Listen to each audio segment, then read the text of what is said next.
चौधरी साहब, आज जो डीजी साहब ने प्रेस कॉन्फ्रेंस की है, जहां तक 9 मई सानिया के मुल्जमान या मुजरिम जो हैं, पाकिस्तान तहरीक इंसाफ का क्लियर मौकफ है कि उनके साथ कोई रायत नहीं बरती जाएगी। नहीं, आप तो कह रहे हैं कि हमारे खिलाफ साजिश है ये। जी, एक बात सुने ना, तो रियासत उसमें मुलव्वस है। आप जैसा मुझे बात करने देंगे तो मैं साथ साथ आपको क्लियर भी करता जाऊंगा। आप बीच में जब वो इंटरप्ट कर देते हैं, फिर मैं अपनी बात मुकम्मल कर सकता हूँ।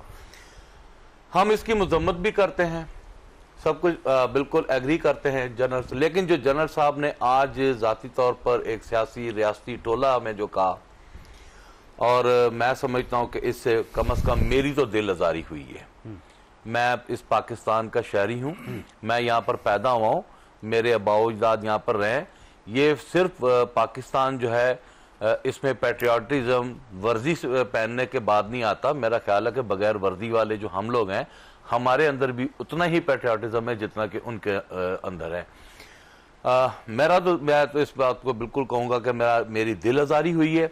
हमने कहीं भी डिसएग्री नहीं किया, और मेरा ख्याल है कि जनरल साहब ने 2 बातें आज कही हैं। एक तो उन्होंने कहा जी बातचीत नहीं होगी, ठीक है। दूसरा उन्होंने कहा जी जुडिशियल कमीशन बनना चाहिए, और बनना चाहिए फिर पीछे से होना चाहिए। मेरा ख्याल है कि मुझे पाकिस्तान तहरीक इंसाफ को ये टर्म एंड कंडीशन कबूल है। बिल्कुल ठीक, जबरदस्त, हमें ये कबूल है। अली साहब, अब 2 चीजें, एक तो ये है कि वो सियासी जमात है, उसने वोट हासिल किया, खुद उन्होंने डीजी ने तस्लीम किया कि चले 7% या 7.5% ही वोट हो, लेकिन वोट हैं उनके, और सबसे बड़ी पार्टी है इस वक्त। माफी चाहता हूँ, 92 सीट्स है हमारी, 92 मैं कह रहा हूँ जी, वो सबसे ज्यादा उनकी सीट्स हैं, सबसे बड़ी पार्टी है इस वक्त पार्लियामेंट के अंदर। उसको इस तरह सियासी टोला कह देना, इंतशार का कह देना, फशार फैलाने वाले कह देना, और एंटी पाकिस्तान कह देना, ये मुनासिब है कोई? देखिए, मैं समझता हूँ कि इंडिपेंडेंटली अगर देखा जाए तो जो आज प्रेस कॉन्फ्रेंस की गई, एक गैर मामूली प्रेस कॉन्फ्रेंस थी 9 मई से 2 दिन पहले, और डेफिनेटली फ़ौज की क़यादत और उसके रैंक एंड फाइल के जो जज्बात हैं उसकी वो तर्जुमानी कर रहे थे। और किसी हद तक उसमें एक फ्रस्ट्रेशन का पहलू था कि पिछले 1 साल के दौरान जो भी केसेस इस हवाले से हुए हैं वो अपने मंतकी अंजाम तक नहीं पहुंचे हैं। ये तो एक कॉन्टेक्स्ट उसका बनता है। तो ये तो स्टेट का फेलियर नहीं है। मैं इसमें सिर्फ ये कहना चाहता हूं कि इसमें जो बुनियादी मेरा नुक्ता है और आर्गूमेंट है वो ये है कि इस पूरे मामले के 3 पहलू हैं। एक कौमी सलामती का पहलू है, एक कानूनी पहलू है, और एक सियासी पहलू है। तो बुनियादी तौर पर जो उनका सेंट्रल आर्गूमेंट था वो ये था कि जनाब जो सियासी पहलू है वो कानूनी और कौमी सलामती के पहलू पे असरअंदाज नहीं होना चाहिए, और अदालती जो कार्रवाई है उसको किसी दबाव, किसी नैरेटिव, किसी प्रेशर के तहत उस पर असरअंदाज नहीं होना चाहिए, और उसको अवाम की तवक्कुआत और आईन और कानून के मुताबिक जो लोग उसमें मुलव्विस हैं उनको सजा देनी चाहिए। और मैं इनसे मुत्तफिक कार्रवाई के ऊपर प्रेशर आए ना आए, उनको प्रेशर में नहीं आना चाहिए। नहीं, दैट्स वेरी इंपॉर्टेंट। प्रेशर में हैं तो फिर तो बात खत्म होगी, स्टेट तो खत्म होगी ना सर। मैं इनकी इस बात की तायीद करना चाहता हूं और इनकी बात को आगे बढ़ाना चाहता हूं कि देखें, इनकी तरह के जो और लोग भी अवाम के वोट से मुंतखब होके आए हैं, आई एम श्योर कि इन्होंने फौज की मुखालफत और नफरत पे तो वोट नहीं लिया। इन्होंने मुल्क के इस्तेहकाम, तरक्की और खुशहाली के लिए अपने आप को, अपनी सर्विसेज पेश की हैं।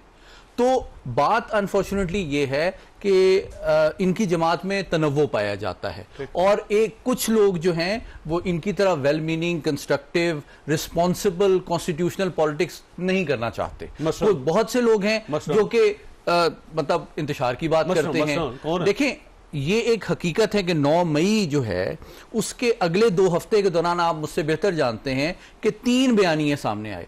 उस दिन कुछ लोग दुनिया में बैठ के इनकरेज कर रहे हैं कि आप हमलावर हो। आज आपने वीडियो चलाई, आपने नहीं बल्कि डीजी साहब ने चलाई, और अब वो कहां बैठे हुए हैं? आजाद घूम रहे हैं, टेलीविजन शोज में आते हैं। शानदाना गुलजार साहबा का एंडिंग रिमार्क्स थे कि अगर इमरान खान नहीं तो पाकिस्तान नहीं। अच्छा, वो शानदाना गुलजार साहब और वो रेवोल्यूशन की बातें कर रही हैं, वो खूनी इनकलाब की बातें कर रही हैं। तो पार्लियामेंट के अंदर बैठ के आप खूनी इनकलाब की बातें कर रहे हैं, तो आप मुल्क के मसले हल ना कि अगर आप ये समझते हैं कि जी आप 9 मई के जिम्मेदार हैं और इन लोगों ने बड़ा जुल्म किया पाकिस्तान के साथ, और आप बाकायदा उनकी वीडियो चला रहे हैं, लेकिन ना सिर्फ वो आजाद हुए बल्कि वो कौमी असम्बली का हिस्सा बने और अब आके वो बैठे हुए हैं, तो स्टेट फिर कहां है? देखिए, मैं इसलिए 1 मिनट अगर आप मुझे दीजिए कि जो कौमी सलामती का मामला है ना, 9 मई उसका नुक्ता अरूज था। वो सिर्फ वाहिद एक आइसोलेटेड इवेंट नहीं है। जब आप IMF को खत लिखते हैं कि जी कर्जा ना दें, वहां पे आप लॉबिंग करते हैं अमेरिका में जाके कांग्रेस में कि जनाब आप फौज पे दबाव डालें, आप चाहते हैं कि जनाब आप रिलीफ दे दें उन लोगों को जिनके खिलाफ फौज ने कुर्बानियां दी हैं KPK में। अच्छा, आप जो है फौज के अंदर रिटायर्ड लोगों के साथ मिलके एक बगावत की कोशिश करते हैं, आप जो है अवाम और रियासत के दरमियान गलत फहमियां पैदा, तो इसके जरिए से अवाम की जो गुर्बत के महंगाई के मसाइल है वो तो नहीं आप हल कर रहे ना, आपको एक जिम्मेदाराना पॉलिटिक्स करनी है। फिर वही है कि स्टेट के सामने अगर सब कुछ हो रहा है तो स्टेट ने रोका क्यों नहीं?